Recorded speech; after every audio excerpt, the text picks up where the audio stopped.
Ciao a tutti amici di Matto Scacco, bentrovati. La partita che vi propongo quest'oggi vede come protagonisti due tra i giocatori più forti al mondo. Sicuramente il giocatore danero Fabiano Caruana, ben conosciuto e ben noto per la sua carriera scacchistica, vice campione mondiale in un'occasione, e il suo avversario, il bianco, è molto conosciuto ma anche per qualche aneddoto spiacevole. Si tratta di Niemann, Hans Niemann, giovane giocatore statunitense che quest'anno è stato protagonista di questa famosa polemica contro Carlsen.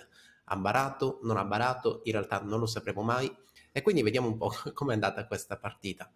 Si tratta del campionato statunitense giocato qualche settimana fa. Niemann con il bianco ha giocato E4 e Caruana si trova da nero a giocare E5, quindi cavallo F3, cavallo C6, alfiere C4 e cavallo F6. Questa è una delle posizioni più giocate in assoluto. È chiaro che c'è un duello teorico, come vedete questo punto F7 è facilmente attaccabile e come spiegavo anche in precedenti video, il duello teorico vuole che il bianco possa saltare in G5 per attaccare F7, il nero controbatte con D5 chiudendo la diagonale e da lì in poi ci saranno tantissime complicazioni da entrambe le parti che creeranno un gioco complesso. Ovviamente il giocatore che da nero gioca cavallo F6 deve avere la sua linea contro cavallo G5, deve avere un modo concreto e contundente per giocare appunto contro questa manovra tagliente del bianco. Niemann gioca D3, la scelta più sicura. Anch'io, se dovessi consigliare che mossa consiglia il bianco, sicuramente D3, evitando complicazioni e cercando di superare indenni l'apertura. Alfiere C5, pedone C3, facile. Nell'italiana sappiamo che dobbiamo controllare il centro della scacchiera, quindi D4 prima o poi sarà una mossa possibile, e A5 da parte del nero. Questa mossa, magari per chi non conosce benissimo l'apertura italiana, potrebbe essere una mossa nuova, una mossa che sorprende. A5 ha l'idea sicuramente di sottrarsi a B4, che guadagnerebbe spazio contro l'alfiere attaccandolo, e chiaramente dopo A5 questo alfiere, se prima o poi dovesse essere attaccato, troverà rifugio nella casa A7. Quindi io lo nascondo lì dove il mio avversario non potrà più attaccarlo.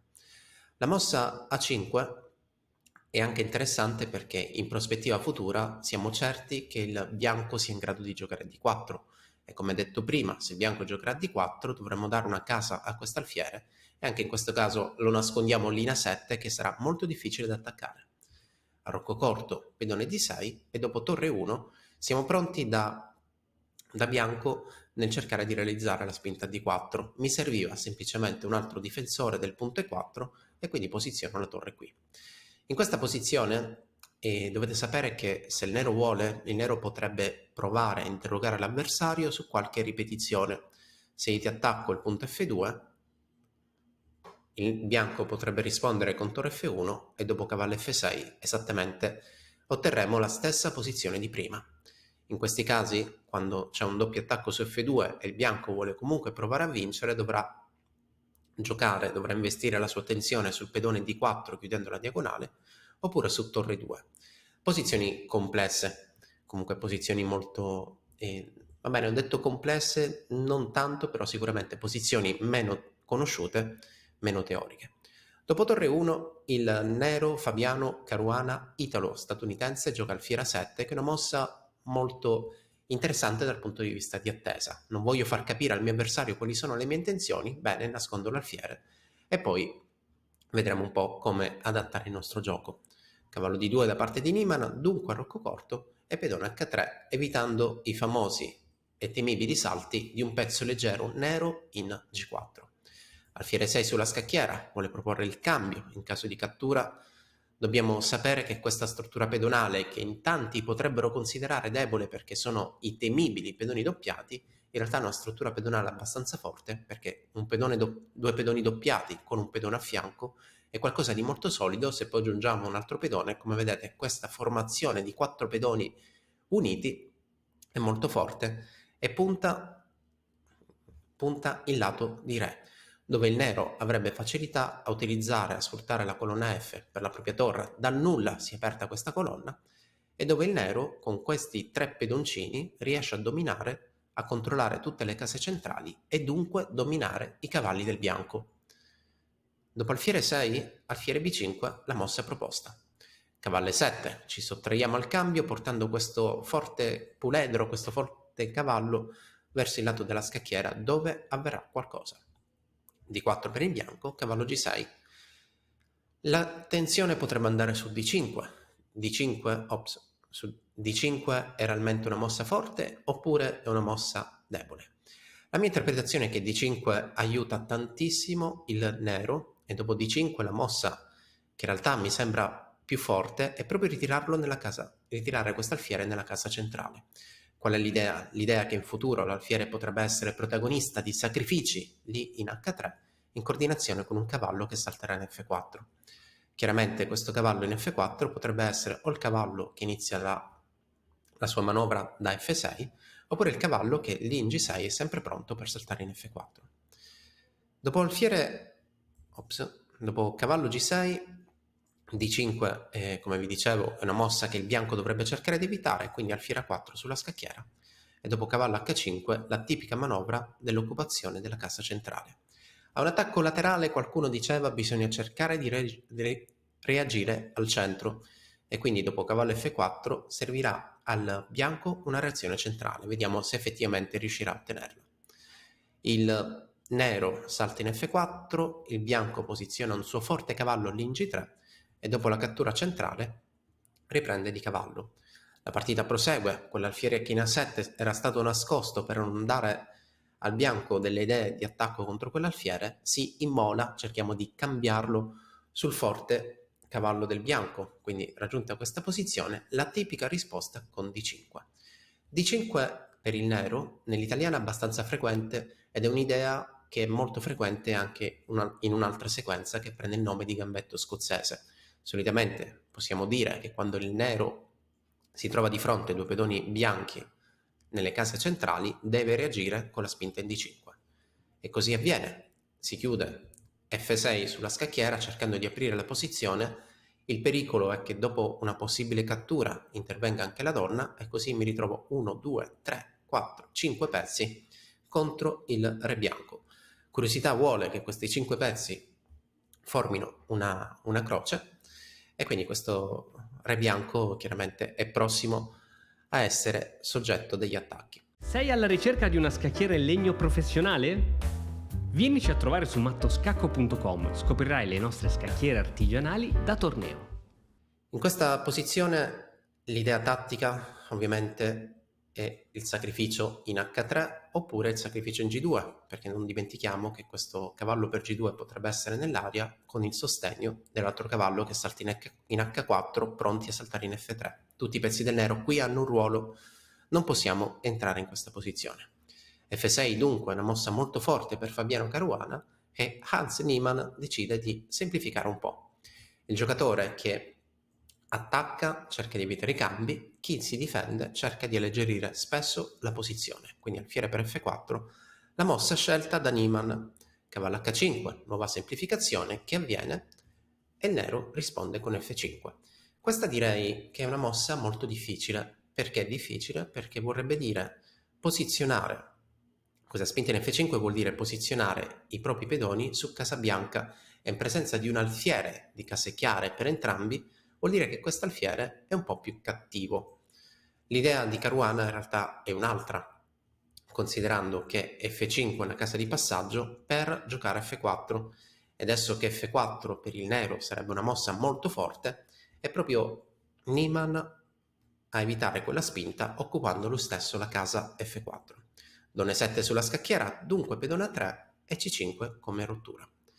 Vediamo un po' le possibilità. Se io catturo, lui mi cattura, scacco, il re si sposterà e questo pedone in D è chiaramente sinonimo di pericolo, un pedone libero, sostenuto facilmente dalle torri, con un alfiere che potrebbe cambiare diagonale posizionandosi sulla diagonale più lunga contro il re del bianco. Questa è una situazione molto pericolosa. E allora dopo C5 Niemann decide di non catturare ma provocare la spinta. C'è un doppio attacco su questo punto e quindi cerchiamo di provocare la spinta.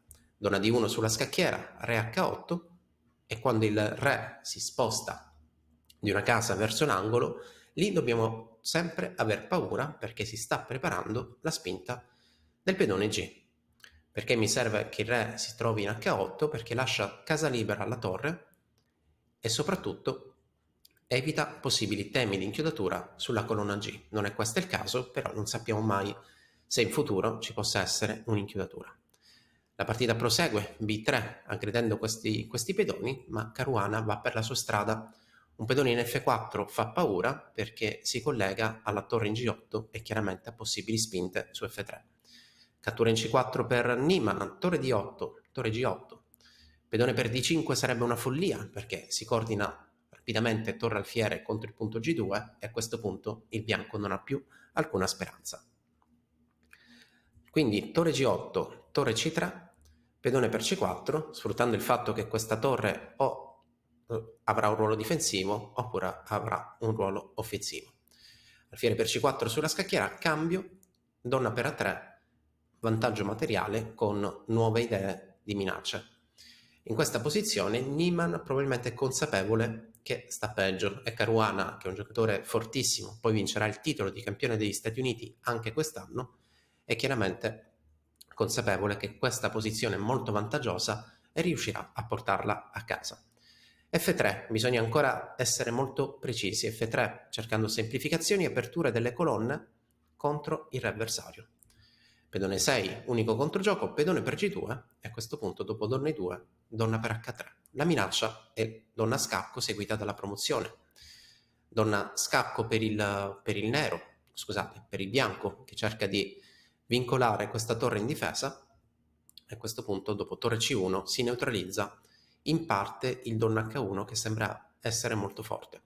Donna H1 comunque, re si sposta, donna scacco, re continua la sua fuga e a questo punto non resta altro che cercare un modo ottimale, un modo migliore per sostenere la promozione o per dare la caccia al re. Il modo migliore è senz'altro cercare di aprire nuove colonne. F4 è la mossa della partita. Se donna per F4 e probabilmente seguirebbe un donna H5 o forse torre 8 portando altri pezzi in attacco. Sono tutti i pezzi del nero protagonisti. Scusate, qui ho avuto un blunder, chiaramente su F4, donna per F4. Il torre 8, torre di 8 era in un'altra variante. Quindi siamo tutti umani, ho sbagliato, lo ammetto, non criticatemi troppo nei commenti.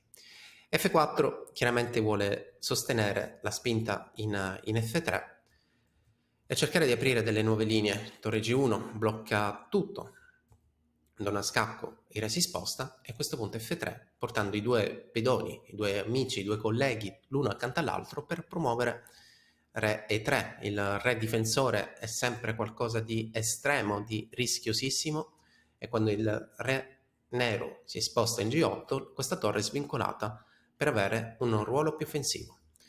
Torre C2 blocca tutto, torre F8 minacciando F2 e questo re ballerino lì al centro della scacchiera non deve altro che essere attaccato. La partita è proseguita in questo modo e dopo torre 8 arriva l'abbandono perché il pedone 6 ormai è caduto, lascia presto la scacchiera con il pedone H che contento è pronto ad andare verso la promozione. Cosa potrebbe accadere in caso di torre per F3? Su torre per F3 a questo punto sì che potremmo giocare torre per E6, donna per E6, nuova semplificazione andrebbe benissimo, anche questa posizione è totalmente vinta, catturo, scacco, il re si sposta, dopodiché non mi resta altro che valorizzare questo pedone H oppure semplicemente, visto che il parziale dice 1, 2, 3, 4 pedoni contro 1, concentrarmi per andare a eliminare il pedone bianco superstite. A questo punto tutte le semplificazioni darebbero a Caruana una posizione facilmente vinta e quindi Niemann si è arreso. Rivediamola, apertura italiana, variante principale, dove l'idea di Caruana di giocare a 5 porta a questa posizione molto particolare. L'alfiere si nasconde in A7 perché non vuole essere attaccato e vuole in alcuni casi preparare la manovra con cavallo G6 che è quella che si è verificata in partita. Alfiere A4, cavallo H5, tutto verso F4 e a questo punto la partita prosegue in questo modo. L'alfiere in A7 timido in apertura è stato nascosto lì al bordo della scacchiera per poi essere pronto a catturare il punto D4. D5 tematica, F6 apriamo tutto, semplificazioni per per Niemann, che è consapevole di essere attaccato, e la partita ha continuato verso questo binario. Donna E7 è l'inizio del piano corretto. Qui Caruana prende vantaggio e poi non lo molla più fino alla fine. Dopodiché l'altro momento critico, il momento forte, questa re H8, il re si sposta lì all'angoletto per lasciare casa libera, strada libera alle torri. In questa posizione il bianco è ormai sotto assedio, sotto attacco, e al nero non resta altro che essere precisi. Eliminato il pedone A3, abbiamo due bei pedoni liberi, pronti alla promozione, e quindi non resta altro che con precisione difendersi per sostenere la spinta del pedone F.